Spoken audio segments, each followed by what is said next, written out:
con seguridad y, por supuesto, cuidémonos todos. Comencemos ahora con nuestra primera sesión de preguntas y respuestas. Vamos a tratar de responder cuantas preguntas se pueda. Es por eso que les preguntamos que solamente se haga una pregunta por llamada telefónica y que sea lo más breve posible. Pueden llamar al estudio directamente a los teléfonos o fax que aparecen en pantalla. Les recordamos que hagan sus llamadas telefónicas a distancia del monitor para evitar retroalimentación.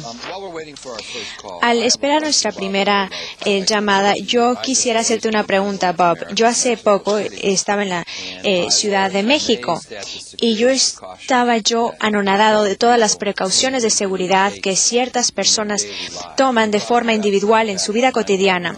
Tú hablabas del impacto del 11 de septiembre en el individuo estadounidense. ¿Tú crees que esto es algo que los estadounidenses nunca habían visto? Mientras que otras personas en África, en Latinoamérica, ya han aprendido a vivir con esto. Claro que sí, Richard. Nosotros ya nos hemos acostumbrado a una cierta forma de vida aquí en Estados Unidos, mientras que en otras partes del mundo han vivido ambientes de seguridad difíciles. Pero yo creo que nosotros podemos encarar los retos de Estados Unidos. Vamos a tener que desarrollar estrategias comprensivas para trabajar juntos y para ser proactivos en el proceso. ¿Algo que agregar? Es un nuevo mundo y yo creo que lo que realmente queremos hacer es tomar muchas de las ventajas que hemos logrado en las organizaciones y realmente ponerlas en un nivel familiar, individual, y creo que es algo que se puede lograr. Nuestra primera llamada es de Cuba, en La Habana, Cuba. Adelante, Cuba, su pregunta, por favor. Buenos días y saludos a todos los miembros de la red. Le hablamos desde acá, desde Sidmatel en La Habana, y nuestra pregunta concretamente es esta. Cuando se habla de empresas de nivel 1 hasta el 5º, ¿podría explicarnos brevemente qué caracteriza a cada una de ellas en general? Si es por su cantidad de trabajadores, niveles de inversión o desarrollo, o es otra la diferencia. Muchas gracias. Thank you very much. Creo que esta pregunta es para mí, Richard. Yo seré breve y trataré de ser lo más específico que pueda para poder ser más, ahondar más en mi respuesta. Yo creo que tendría que someter o mandarle mi respuesta vía correo electrónico. Sin embargo, el común denominador del nivel 1 al nivel 5 es cómo tratamos a la gente, las relaciones que creamos. Y dichas relaciones se tienen que enfocar en encarar y administrar el riesgo. Hay algo que no podemos reemplazar y es la interacción humana. Estamos trabajando con tecnología para que trabaje mejor la tecnología. Sin embargo, necesitamos concentrarnos en cómo nosotros como individuos trabajamos para minimizar nuestros riesgos. Y yo creo que esto es el común denominador del nivel 1 al nivel 5 en cualquiera de los asuntos de su pregunta. Gracias. La siguiente pregunta es de México. Viene del Instituto Tecnológico de Tijuana, en la ciudad de Tijuana, el estado de Baja California, en México. Adelante, México, su pregunta, por favor. Muy buenos días. A nombre de la comunidad tecnológica del instituto, les damos las gracias por atendernos y la pregunta es la siguiente. A sabiendas que la educación superior tecnológica es un bastón del crecimiento de nuestro país, ¿cuáles son los riesgos y cómo podemos tomarlo con la colaboración directa de un punto de vista como la parte preponderante del ser humano? Es decir, nuestro recurso humano como la parte más importante para sacar adelante este país. Gracias.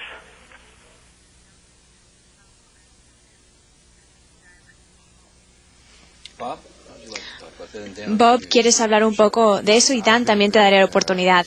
Bueno, yo creo que la educación es clave de ayudarnos a todos para entender la importancia de las relaciones, realmente enseñar a los individuos a las dificultades y mostrarles el proceso educativo. Y esto es clave. Yo creo que sin educación sería imposible encarar o minimizar los riesgos. Yo creo que tenemos que institucionalizar la administración de riesgos vía un proceso educativo. Entonces, la educación es el objetivo primordial, o debería de serlo, para todo país en cuanto a entender las relaciones. Dan, ¿estás de acuerdo? Sí, estoy de acuerdo.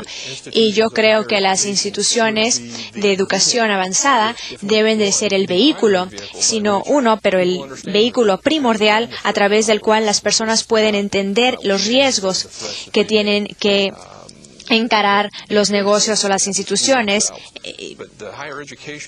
Sin embargo, las instituciones de educación avanzada deben de ser el vehículo para crear nuevas tecnologías, para atacar nuevos riesgos y amenazas. Y yo creo que es una excelente forma y vía para hacerlo. Tenemos otra llamada de México. Esta viene de la Universidad Liceo Cervantino en Irapuato, en el estado de Guanajuato, en México. Adelante, México. Su pregunta, por favor. Muy buenos días. Buenos días. Para el señor Robert Brown, ¿por qué considera que el riesgo derivado del adecuado manejo de los recursos humanos en una organización es más importante que el riesgo generado por la cuestión de infraestructura o la cuestión ambiental? Gracias.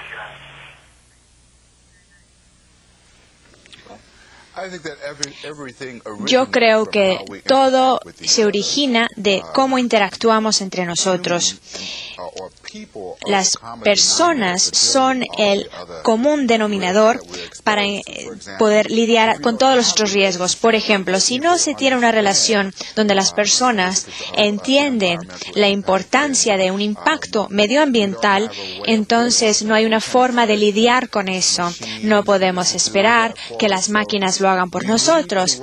Entonces necesitamos trabajar juntos para entender emociones e interacciones y cómo las personas se interrelacionan para poder minimizar cualquier tipo de riesgo. Entonces, el capital social de trabajar juntos, de crear consensos, diseños colaborativos, claro, tomando en consideración de nuevo el componente emocional de nuestra existencia diaria es extremadamente importante. Y sin eso no podemos caminar hacia adelante y lidiar con los otros riesgos que tenemos que encarar. Nuestra siguiente llamada es de Ecuador, es de MR y compañía Consultores, la ciudad de Manta, en Ecuador. Adelante, Ecuador, su pregunta, por favor. Muy buenos días. Un buenos cordial días. Saludo para todos. Nuestra pregunta es la siguiente. Para que una persona llegue a ser director de riesgo en una empresa, ¿con qué competencias debe de contar? Muchas gracias. ¿Quieres empezar? Bueno, sí, históricamente lo que yo he visto en el contexto práctico, los administradores de riesgo son líderes, identifican el capital humano que pueden hacer una diferencia en una organización, pero además pueden cuantificar y cualificar las amenazas a una organización para poder lograr, sobre todo, una cosa, identificar los objetivos y las metas en una organización para poder sobrepasar dichos riesgos de cualquier índole. Eso es lo que yo veo. Estas son las calificaciones primordiales, el liderazgo y poder mover a una organización de forma coherente para sobreseer los riesgos. Dan está correcto. Yo creo que los administradores de riesgo, como él explicó, tienen que tener ciertas destrezas principales, pero yo creo que la destreza primordial es tener el don de gentes. Y como dijo Dan, no solamente cuantificar, pero también calificar estos asuntos. Nuestra siguiente llamada es de México, viene de la Universidad de Sonora, en la ciudad de Hermosillo, en el estado de Sonora, en México. Adelante, México, su pregunta, por favor. Muy buen día. Buenos a todos días. Los colegas asociados a esta magnífica red de videoconferencias. Mi reflexión y pregunta a la vez en relación a este problema que pues ahora con contextos tan tecnificados y tan complejos cobra gran relevancia y gran importancia en todos los quehaceres y en todas las actividades que realizamos como seres humanos. Yo enfocaría mi preocupación más en esta cuestión de la administración de riesgos al aspecto que mencionó muy bien el doctor Robert Lee Brown en relación al aspecto humano. Yo creo que el aspecto humano es un aspecto muy importante y esto tiene que ser parte de nuestra misma sociedad, y pienso que más que formar expertos en administración de la seguridad o del riesgo, creo que lo más importante sería generar una cultura, y esta cultura lo más tradicional es a través de las instituciones y de la educación que se nos proporciona en las escuelas. Yo plantearía de acuerdo al desarrollo entre estos niveles que presenta, los 5 niveles de desarrollo de esta preocupación o la solución a estos problemas del riesgo, planteamiento de la solución a estos problemas, ¿cuál sería la estrategia que podemos aplicar las instituciones educativas para desarrollar esta cultura en nuestra sociedad? Muchas gracias. Vamos a indicar, aquí tenemos que ser breves. Dante, voy a pasar esto con esto. Bob, ya está de acuerdo con Bob. Yo no sé si tú estás de acuerdo. Yo creo que tú todavía ves el papel de un asesor de seguridad es muy importante. Yo creo que este papel es muy importante, pero lo que yo sugeriría es que hay que examinar a cada individuo desde un punto de vista central y cuál será el impacto si ellos no están ahí y qué haría una escuela organizacional si esa persona no está ahí para fortalecer este asunto, y esto realmente complementa todo. Gracias. Pasemos ahora a nuestro segundo módulo del programa, en donde Dan Hopwood fue entrevistado por el asociado de ITC, Frank Stenasis.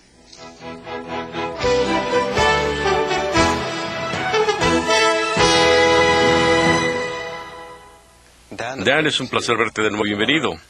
Gracias, Frank. Es un placer estar aquí. El manejo de riesgos es ya casi una herramienta tradicional de la administración. Basándote en tu extensa experiencia en el desarrollo e implementación de programas de continuidad organizacional, ¿nos pudieras decir cómo se relacionan los conceptos claves de un programa de continuidad organizacional con los del manejo tradicional de riesgos? Esta es una buena e importante pregunta. Yo creo que son 3 y quizás hasta 4 las áreas de interrelación. La primera es la identificación misma del riesgo, independientemente de cómo esté definido dentro de la organización. Siempre comenzamos con la pregunta, ¿existe el riesgo? ¿Qué tan grande es el riesgo? Una segunda área común es que ambos conceptos buscan mitigar el riesgo de la organización.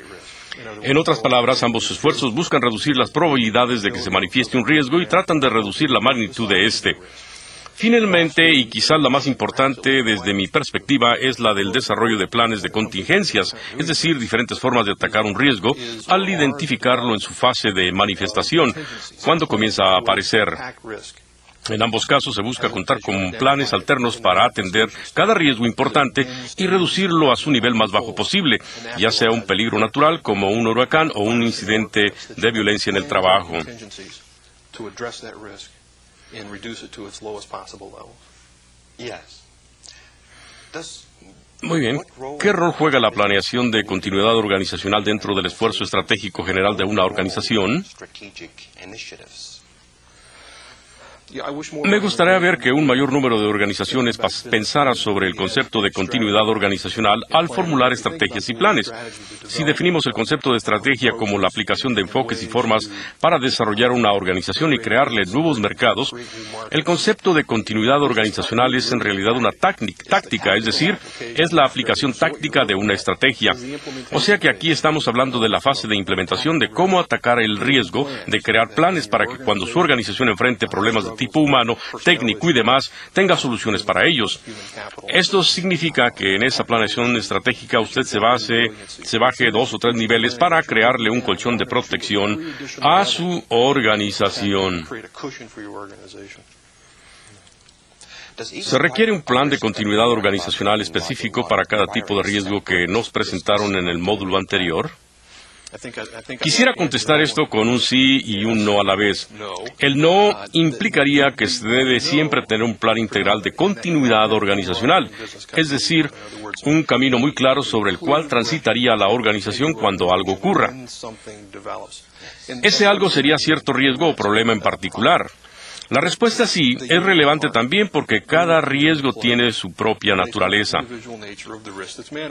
En otras palabras, en la fase de emergencia dentro de un programa de continuidad organizacional muchas veces se requieren planes de acción especializados. Materiales tóxicos, violencia laboral y demás son problemas que requieren guías específicas de cómo responder.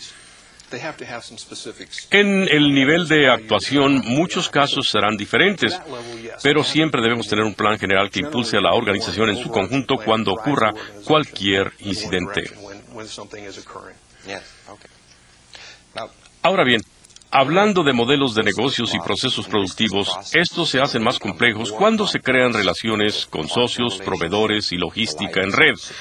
¿Se produce con todo esto un efecto acumulativo de riesgos? Ciertamente, y esto le da mayor complejidad y mayor importancia al esfuerzo de planeación de continuidad organizacional. Al hablar de organizaciones competitivas que ya aplican muchos de los conceptos que los programas ITC han presentado, sistemas justo a tiempo, benchmarking y otros, todos los asociados involucrados en la cadena productiva o de servicios son interdependientes. Si cualquiera de estos sistemas es afectado, su plan de continuidad debe ser suficientemente ágil y eficaz para facilitar y recuperar el funcionamiento normal lo antes posible.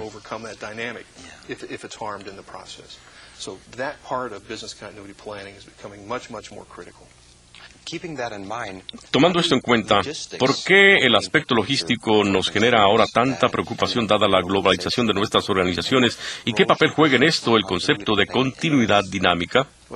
Bueno, parte de la respuesta a un problema de continuidad tiene que ver con lo que usted menciona. Uno de los aspectos claves de manejo de incidentes de riesgo es la logística. A veces esta logística se relaciona con la adquisición de capital, otras veces con las personas y algunas veces con los bienes y servicios mínimos para restaurar la operación normal. Los apoyos logísticos necesarios preferentemente deben estar disponibles dentro de la organización o fuera con algún asociado. En todos los casos, se trata de tener bien definidas las opciones de acción para activarse en cualquier momento que se necesiten.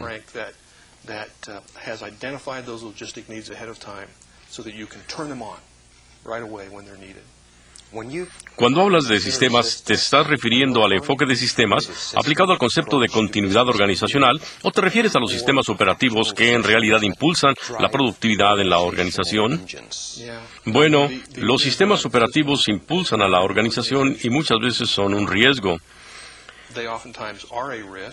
También son medios para responder a crisis. Pero cuando hablo del enfoque de sistemas en la continuidad organizacional, en realidad me estoy refiriendo a algo que denomino ping, como el ruido de una campana que nos recuerda. ¿Estamos continuamente identificando nuestros riesgos? ¿Estamos continuamente identificando nuestra capacidad para recuperarnos de un riesgo si se manifiesta? Aplicando el enfoque de sistemas, estamos identificando riesgo, mitigando riesgo y evaluando riesgo de manera sistemática y continua, de tal manera que un esfuerzo de continuidad organizacional no es lineal, sino cíclico o repetitivo. ¿Qué es lo que hace más eficaz el enfoque de sistemas sobre otros enfoques en su aplicación al concepto de continuidad organizacional? El enfoque de sistemas es crítico porque no permite que el proceso de planeación se pierda o se estanque. Si se utiliza el enfoque lineal de planeación tradicional, una vez que se han identificado y documentado los planes de riesgos, estos se almacenan en escritorios y se vuelven inoperantes. Pero si se utiliza el enfoque de sistemas con el recordatorio ping de esta campana, continuamente estamos enriqueciendo el proceso con más información y consulta, y esto asegura que su plan no se estanque. Debemos estar generando modificaciones no solo anuales o cada 2 o 3 años, sino quizás semanales y hasta diarios. Solo piensen en el riesgo de terrorismo, que para convencernos que debemos de estar actualizando nuestros planes de riesgo todo el tiempo. Esta es la realidad actual. En otros programas tú nos has explicado los conceptos de puntos y tiempos de recuperación. ¿Nos pudieras explicar qué significan dentro del proceso de planeación de continuidad organizacional? Las organizaciones deben ser capaces de establecer, en el contexto de sus planes de continuidad, sus objetivos de tiempos de recuperación, o TROs. Estos tienen que ser realistas. Muchas veces las organizaciones piensan que necesitan poder recuperar sus actividades productivas básicas en un plazo máximo de 12, 24 o 36 horas. Pero no tienen los recursos para hacerlo. Lo primero es tratar de que las organizaciones sean más realistas en cuanto a estos objetivos.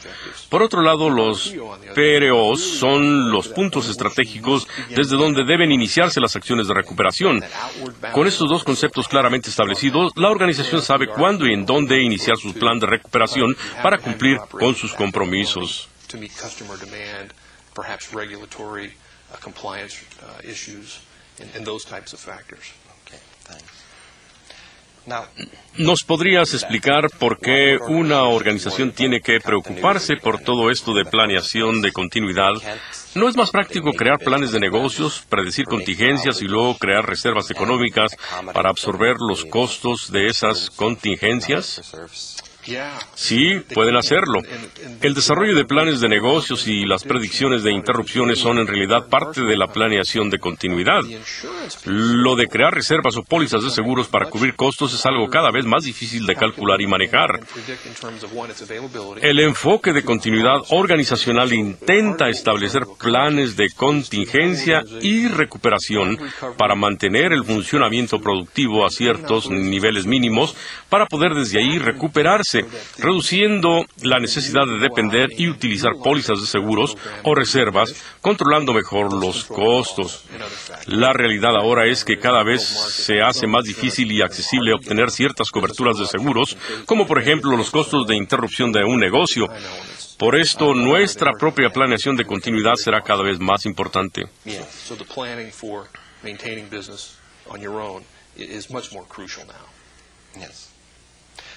Cuando ocurren emergencias, crisis o desastres, estamos hablando de 3 cosas fundamentalmente muy diferentes. ¿Se puede aplicar el mismo modelo de planeación de continuidad a los 3 casos sin hacer distinciones?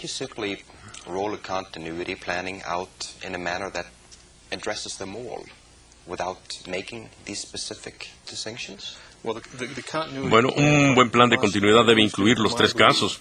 De hecho, cuando ciertos eventos ocurren con diferentes magnitudes, se activan los planes relevantes en paralelo. Por ejemplo, en un evento a nivel de crisis, para muchos lo más importante sería el manejar la comunicación externa de imagen del producto o imagen gerencial. Si no se tiene un plan para manejar esto eficientemente con alguien dentro de la organización o para atraer a un experto externo, no va a tener éxito total su plan de continuidad, ya que sus clientes y consumidores no conocerán de sus esfuerzos y compromiso de continuidad.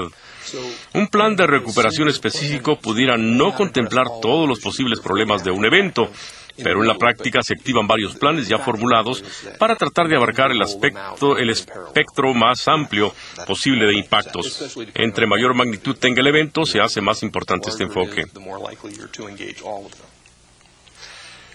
Viendo hacia el futuro, ¿qué aspectos económicos y políticos consideras que se desarrollarán en los próximos años y que impactarán la manera de planear nuestra continuidad organizacional?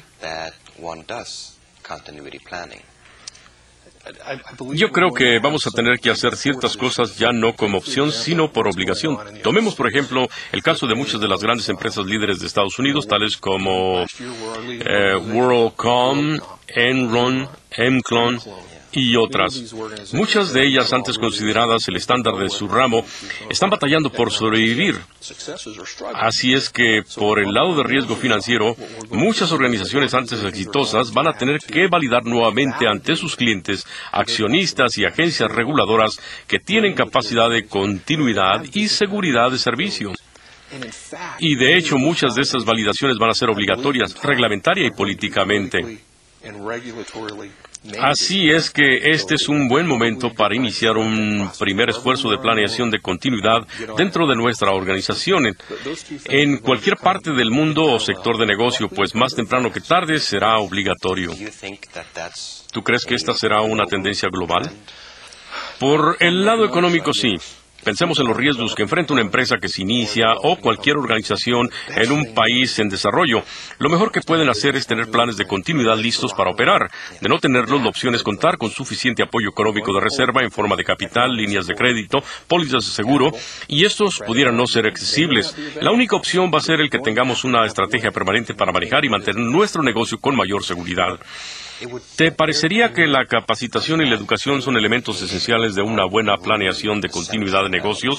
Si esto es cierto, ¿cómo podemos capitalizar sus beneficios dentro de un programa de continuidad? ¿Hay algo específico que debamos hacer? Sí, yo me concentraría probablemente más en el aspecto de capacitación, que es la parte aplicada, es decir, la práctica y comprobación de que usted puede poner en práctica sus planes de continuidad. No vale la pena tener un programa de continuidad si no se tiene la competencia para implementarlo.